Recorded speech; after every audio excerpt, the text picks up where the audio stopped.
نبی اکرم صلی اللہ علیہ وسلم کی جو صدقہ فطر کی تشریح ہے جی اور اس کا پورا ایک سسٹم نظام بیان کرنا ہے کہ جو آدمی بھی استطاعت رکھتا ہے، صاحب نصاب ہے، ہاں عام طور پر ہمارے یہاں یہ بھی پتہ نہیں ہوتا کہ صدقہ فطر کس پر واجب ہے، دے ہر کوئی سکتا ہے، ہاں لیکن جس پر دینا ضروری ہے تو وہ ایسا آدمی ہے کہ جو صاحب استطاعت اور صاحب حیثیت ہوگا، صاحب نصاب ہوگا تو وہ دے گا۔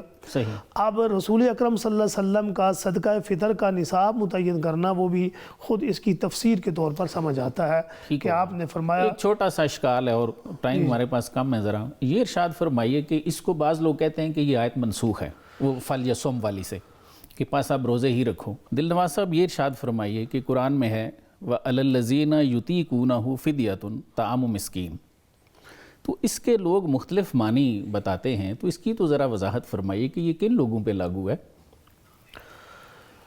جی بڑا عام سوال ہے پروفیسر صاحب، چونکہ موجودہ دور میں اس کے کچھ غلط مفہومات بھی نکالنے کی کوششیں کی جاتی ہیں۔ صحیح۔ تو بنیادی طور پر سب سے پہلے تو یہ بات ذہن نشین کر لینی چاہیے کہ یہ آیت کا یہ حصہ جی یہ صدقہ فطر کے لیے ہے۔ ٹھیک ہے۔ اب جو اس کا ظاہری عربی ترتیب ہے جی تو اس سے یہ شبہ ہوتا ہے کہ اس سے مراد یہ ہو سکتی ہے، یہ جو لینے کی کوشش کی جاتی ہے جی کہ جو بندہ روزے نہ رکھنا چاہے تو وہ فدیہ، ہاں فدیہ دے دے۔ لیکن شریعت مطہرہ نے جی اور قرآن حکیم کی وہ پہلی آیت کتب علیکم الصیام، رسول اکرم صلی اللہ علیہ وسلم کے ارشادات گرامی، جی صحابہ کرام اور پوری امت کا عمل، ٹھیک، وہ یہ بات بالکل واضح بتلاتا ہے کہ جو آدمی روزہ رکھ سکتا ہے اس کے لیے کوئی گنجائش نہیں ہے، وہ روزہ رکھے گا۔ بالکل ٹھیک ہے۔ اب اس تمام کو سامنے رکھتے ہوئے اس کا اگر مفہوم یا اس کی تفسیر جو متعین ہے وہ پہلی بات تو یہ ہے کہ جو لوگ روزے رکھتے ہیں ان کے لیے یہ ہے کہ وہ ایک مسکین کو کھانا کھلائیں۔ ٹھیک۔ اب قرآن نے تو یہاں عمومی بات کر دی، وَعَلَى الَّذِينَ يُطِيقُونَهُ فِدْيَةٌ طَعَامُ مِسْكِين۔ ٹھیک۔ اب قدماء مفسرین نے جو ہمارے پرانے بزرگ مفسرین گزرے ہیں ان میں تو اکثر نے یہ یہاں بات کی ہے جی کہ یہاں ہے وَعَلَى الَّذِينَ لَا يُطِيقُونَهُ، ٹھیک ہے۔ لیکن ظاہر ہے یہ بات تھوڑی سی مشکل ہے، یہاں لکھا ہوا نہیں ہے، صحیح۔ لیکن جو محققین ہیں یا بعض گرامر کے بہت بڑے بڑے ائمہ گزرے ہیں جی ان میں سے بعض نے لکھا ہے کہ یہ اصل میں عبارت اس طریقے سے ہے، یعنی یہ جو جملہ ہے وہ اس میں جو لوگ عربی گرامر کو سمجھتے ہیں ان کے لیے بھی میں بات کر دیتا ہوں کہ یہاں مبتدا مؤخر ہے اور خبر مقدم ہے۔ ٹھیک ہے۔ ٹھیک ہے جی، جی جس کا مطلب یہ ہے، اور اس میں ایک ضمیر ہے، پروناؤن ہے، یطیقونہ۔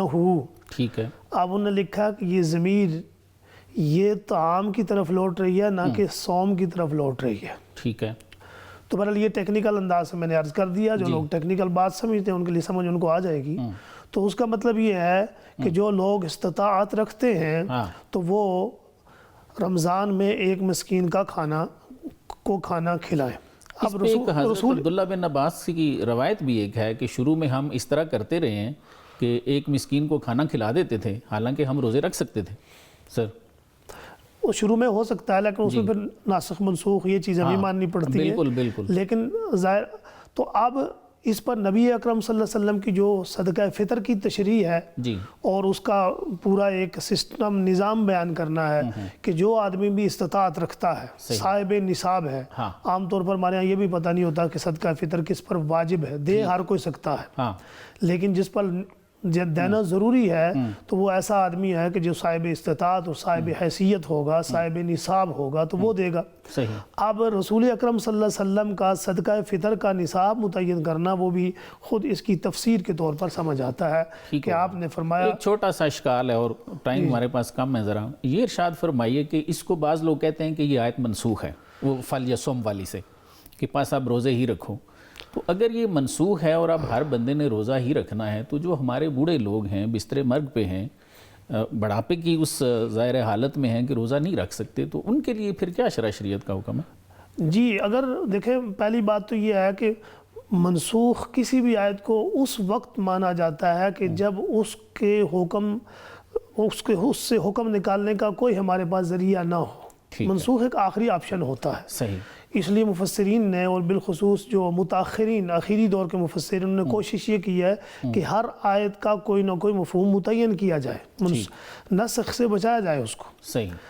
تو جہاں تک بزرگ لوگ ہیں یا وہ لوگ ہیں جو بڑھاپے کی وجہ سے روزہ نہیں رکھ سکتے یا کوئی بیماری کی وجہ سے نہیں رکھ سکتا، تو اس کے لیے تو الگ، بلکہ اگلی آیت میں بیماروں کے لیے بھی ہے، اور نبی اکرم صلی اللہ علیہ وسلم کے فرامین سے ضعیف اور کمزور لوگوں کے لیے بھی موجود ہے کہ وہ اگر نہیں رکھ سکتے تو اور رکھنے کی امید بھی نہ ہو صحیح تو وہ فدیہ دیں. لیکن وہ الگ سے وضاحت ہے. لیکن اس آیت کی بہترین وضاحت یہی ہے کہ یہ صدقہ فطر کے لیے ہے، اور پورا جو شرعی سیکوینس ہے، سیاق و سباق ہے، وہ یہی بتلاتا ہے کہ اس کا یہی معنی اور یہی مفہوم ہے، جس کی بنیاد پر یہ نسخ سے بھی بچ جاتی ہے یہ آیت، اور کوئی اس پر اعتراض بھی وارد نہیں ہوتا.